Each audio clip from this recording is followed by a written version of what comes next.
Okay. Magandang umaga, mga kapatid, kaibigan. Narito na naman tayo para mag-aral sa salita ng Diyos. So, bago tayo mag-umpisa, may hihilingin ako sa inyo. Paki-subscribe lang po sa aming munting YouTube channel, Marlon Corret YouTube channel, para mapabilis pagpalaganap ang salita ng Diyos sa buong mundo at maipakilala natin ang ating Panginoong tagapagligtas nga si Jesucristo. Yun lang po ang aming munting hiling sa inyo. Paki-subscribe Marlon Corret YouTube channel. Maraming salamat. Tayo na'y manalangin. Ama naming Diyos ng makapangyarihan sa lahat. Salamat po, Panginoon, sa umagang ito. Basbasan mo po, Panginoon, itong aming pag-aaral sa iyong salita.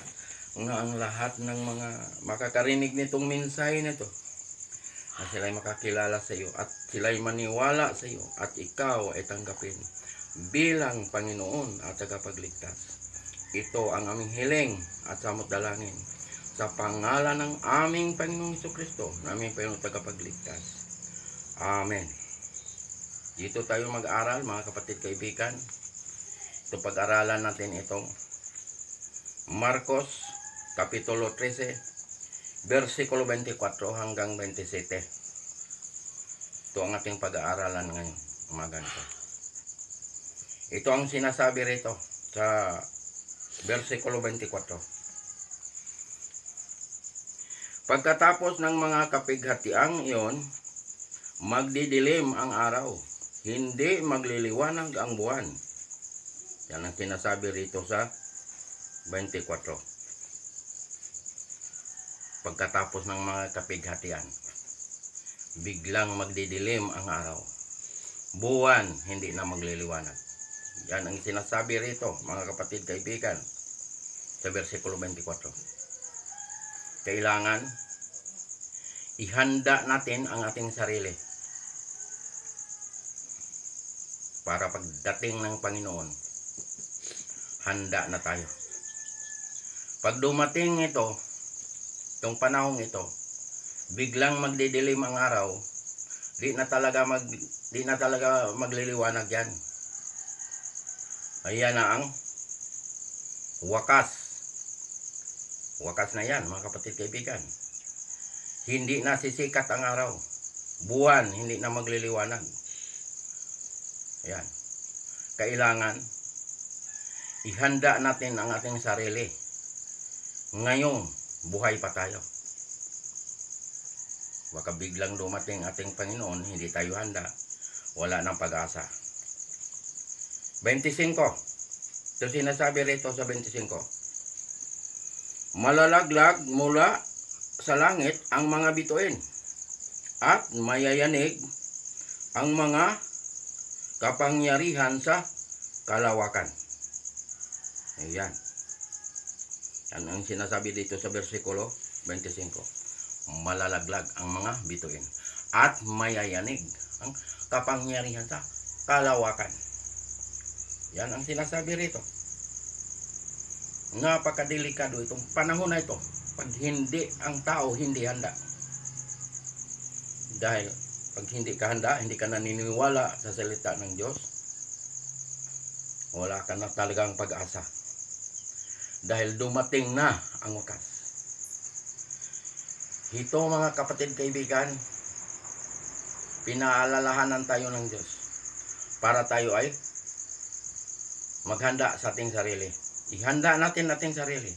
Paano maghanda sa ating sarili? Maniwala tayo kay Kristo. Manalig tayo kay Kristo. Tanggapin natin si Kristo bilang Panginoon at tagapagligtas. Yan ang paghanda, mga kapatid, kaibigan, para pangalan ay nakasulat sa aklat ng buhay. Yan. Pag tinanggap mo ang ating Panginoon, tiyak pangalan mo ay nakasulat sa aklat ng buhay. Ikaw ay ligtas. Yan. Hindi ka matatakot pag dumating itong panahong ito. Dahil ililigtas tayo ng ating Panginoon nga si Jesucristo. Yan. 26. Ito ang sinasabi rito. At makikita ang anak ng tao na nasa alapaap, dumarating na may dakilang kapangyarihan at malaking karangalan. Dumating ating Panginoon nga naa sa alapaap. Ngay may kapangyarihan. Yan ang sinasabi dito sa versikulo 26. Biglang dumating ang ating Panginoon nga hindi natin alam. Kaya mga kapatid kaibigan, marinig nitong mensahe na ito, paniwalaan nyo ito. Dahil ito ay mangyayari. Hindi man kayo maniwala, mangyayari talaga ito. Basta sinabi ng Diyos, magaganap talaga ito. Itong mga sinasabi rito, magaganap ito. Kaya mga kapatid kaibigan, paniwalaan natin ito. Dahil hindi pa huli ang lahat. Naghihintay ang Panginoon kung sino ang lumapit sa Kanya. Kung sino ang tumanggap sa Kanya. Kapatid kaibigan, hinihintay ka ng Diyos. Paniwalaan mo itong salita niya. Dahil talagang mangyayari talaga ito. Dahil ang Diyos ay may sabi nito. Hindi ako. Yan. Na makikita natin ang Diyos nga naasa alapaap. Nga dumarating. Nga may kapangyarihan. Yan ang sinasabi rito. Last verse 27. Ito sinasabi niya rito. Susuguin niya ang kanyang mga anghel sa apat na panig ng daigdig at titipunin nila ang mga hinirang ng Diyos mula sa lahat ng dako. Titipunin. Lahat ng mga ligtas. Lahat ng mga tumanggap kay Kristo. Titipunin ng mga anghel nga inutusan ng Diyos. Mga anghel susuguin ng Diyos para tayo ay titipunin at isasama niya tayo doon sa kanyang kaharian. Yan ang pangako ng Diyos, mga kapatid kaibigan. Dito tinuturuan tayo ng Diyos para tayo ay maligtas. Para tayo ay makapaghanda sa kanyang pagdating. Yan ang sinasabi ng ating Panginoon. Pag matapos na ang mga kapighatian, itong mga kaguluhan, gira, lindol, gutom, ayan, mga salot, masakit, pag matapos na ito, tapos na ito, maipangaral ang kanyang salita sa buong mundo. Darating na ang wakas. Kaya mga kapatid, kaibigan, dito, ipinapahayag ang salita ng Diyos sa buong mundo. Para ang tao na hindi nakakaalam sa kaligtasan, malaman nila na si Jesucristo lamang ang tagapagligtas. Wala nang iba na tagapagligtas. Si Jesucristo lamang. Manalig kay Kristo, tanggapin si Kristo bilang Panginoon at tagapagligtas. Pagkatapos mo tinanggap, anong gagawin? Magpabautismo. Sa ngalan ng Ama, sa ngalan ng Anak, sa ngalan ng Espiritu Santo.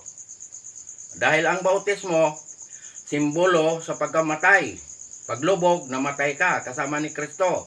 Pag-ahon, nabuhay ka kasama ni Kristo. Ayan. Nagiging born again ka. Ikaw ay nakatawid na sa kamatayan, tungo sa buhay na walang hanggan. Ikaw ay bagong nilalang na, wala nang dating pagkatao. Ikaw ay bago na. Basta nagpabautismo ka, tinanggap mo si Kristo, tiyak, ikaw ay ligtas. Tapos, Pagkatapos mo na bautismo, ano gagawin? Sundin ang mga utos ng Diyos.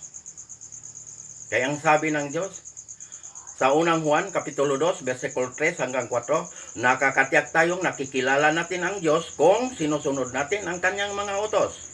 Verse 4, ang nagsasabing nakikilala ko siya, ngunit sumusuway naman sa kanyang mga utos ay sinungaling at wala sa kanya ang katotohanan. Ayan ang sinasabi. Kaya huwag natin lapastanganin ang utos ng Diyos. Huwag natin burahin ang utos ng Diyos. Huwag natin itakwil ang utos ng Diyos. Para hindi tayo magkaproblema sa oras ng paghuhukom. Dahil ang sabi sa Mateo, Kapitulo 7, versikulo 21 hanggang 23, hindi lahat tumatawag Panginoon, Panginoon ay papasok sa kaharian ng langit. Ayaon lamang mga sumusunod sa kalooban ng aking amang nasa langit. Yan ang sinasabi sa versikulo 21. Versikulo 22. Dami nga tuwiran. Nagsasabi, ipinakita nila sa ating Panginoon. Ang sabi, nangaral po kami. Nagpalayas kami ng mga demonyo. Gumawa kami ng mga himala at kababalaghan sa inyong pangalan. Yan ang sinasabi nila sa oras ng paghuhukom ng Diyos. Anong sinabi ng Diyos sa versikulo 23? Kailan may hindi ko kayo nakikilala. Lumayo kayo sa akin, mga mapagawa ng masama. Bakit hindi kilala? Mangangaral ito. Dahil nangaral palayas ng demonyo, gumawa ng mga kababalagan, mga himala. Bakit hindi kilala? Dahil naglagay ang Diyos ng palatandaan. Ano ang palatandaan ng Diyos? Ang Sabat, ang ikapitong araw. Yan ang ginawa ng Diyos na palatandaan nga. Kilala natin ang Diyos, kilala tayo ng Diyos. Ezekiel 20:20. Dahil ang ikapitong araw, ang Sabat, ipinagpahinga ng Diyos yan. Pagkatapos niya ginawa itong mundong ito, langit, lupa, lahat ng nandito sa daigdig na ito, ginawa ng Diyos, pati tayo ginawa, nagpahinga ng Diyos sa ikapitong araw. Binasbasa niya ang ikapitong araw. Balaang araw. Ang Sabat. Kaya mga kapatid, kaibigan, huwag natin lapastanganin ang utos ng Diyos. Para hindi tayo magkaproblema. Hindi tayo mga tuwiran sa oras ng paghuhukom ng Diyos.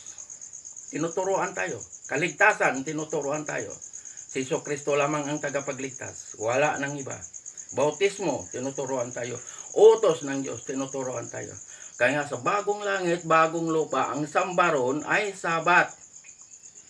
Isaiah 66, versikulo 22 hanggang 23. Mababasa mo ang bagong langit, bagong lupa.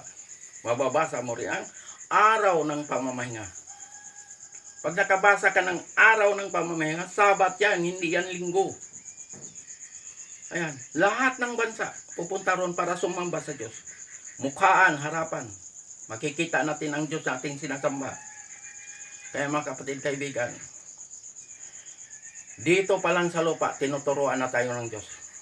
Para pag makapunta tayo doon sa bagong langit, bagong lupa, hindi na tayo magtanong bakit Sabat ang samba. Dahil dito pa lang, tinuturuan na tayo. Doon sa langit, Sabat din ang samba. Basahin nyo ang Biblia. Lahat ng bansa pupunta ron. Hindi lang sinabi nga, Hudyo lang ang pupunta ron. Lahat pupunta ron. Pagligtas ka. Pero pag hindi ka ligtas, hindi ka makapunta ron. Dahil iba ang destination ng mga pangalan na hindi nakasulat sa aklat ng buhay. Ang destination nun ay lawa na apoy. Ayun ang pangalawang kamatayan. Ayun ang impyerno.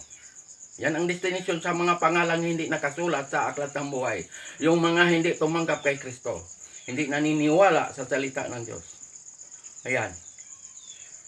Lawa na po ang pupuntahan nun. Pero, kapatid, kaibigan, ngayong umagang ito, pag ikaw ay naniniwala, pag ikaw ay tumanggap kay Kristo bilang Panginoon at ikapagligtas, nagpabautismo ka, sumunod ka sa utos ng Diyos, tiyak, pangalan mo nandoon sa aklat ng buhay. Doon tayo makita, mga kapatid, kaibigan. Ito, katotohanan nito. Walang halo ng kasinungalingan. Mga kapatid, kaibigan, paniwalaan natin ito. Dahil ang salita ng Diyos ay buhay. Alam ng Diyos ang ating iniisip. Alam ng Diyos ang laman ng ating puso. Pati buhok natin, bilang ng Diyos yan. Yan mga kapatid, kaibigan. Hanggang dito na lang tayo, mga kapatid, kaibigan. Paki-subscribe lang po sa aming munting YouTube channel, Marlon Coret YouTube channel. Yun lang po ang aming munting hiling para mapabilis pagpalaganap ang salita ng Diyos sa buong mundo. At maipakilala ang ating Panginoong tagapagligtas nga si Jesucristo. Tayo na ay manalangin. Ama naming Diyos nga makapangyarihan sa lahat. Salamat po, Panginoon, sa mga salita mo naming napag-aralan ngayong umagang ito. Basahan mo po, Panginoon, ang lahat ng mga nakakarinig nitong minsay na ito, nga sila'y maniwala at ikaw ay tanggapin bilang Panginoon at tagapagligtas. Ito ang aming hiling at samot dalangin. Sa pangalan ng aming Panginoong Jesucristo, naming Panginoong tagapagligtas. Amen.